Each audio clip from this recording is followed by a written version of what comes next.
হরে কৃষ্ণ বন্ধুরা, কেমন আছেন? আশা করি সবাই ভালো আছেন। চলো, আজকে আমি যে মন্দিরে থাকি সেই মন্দিরের আজকে ভগবানের দর্শন করাবো, তো সঙ্গে থাকো।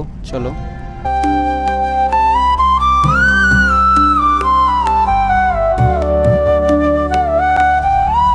মন্দিরকে আসার জন্য দুই দিক থেকে সিঁড়ি হয়ে আছে। তো আমরা সামনে থেকে দেখতে পাচ্ছ একটা সিঁড়ি, আর আমি যেটা দিয়ে উঠে এলাম ওইটা থেকে একটা সিঁড়ি।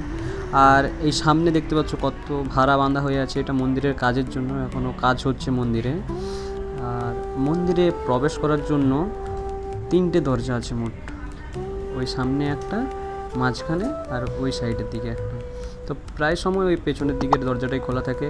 এবং যাওয়ার পথে দেখতে পাবে ভগবান শ্রীকৃষ্ণ অষ্টসখীকে নিয়ে একটা বড় ফটো দেখ।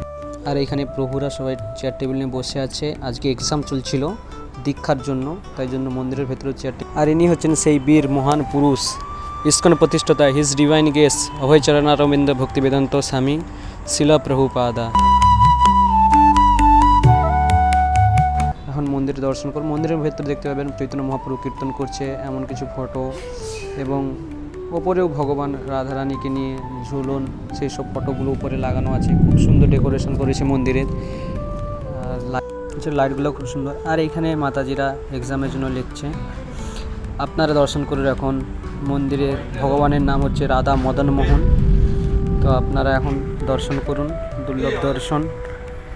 দেখতেই পাচ্ছ রাধা মদন মোহন, উপরে নিতাই গৌরাঙ্গ আছে, শ্রীনিবাস গোবিন্দ পঞ্চদত্ত এবং প্রহ্লাদ নৃসিংহদেব প্রভুপাদ বৃন্দ।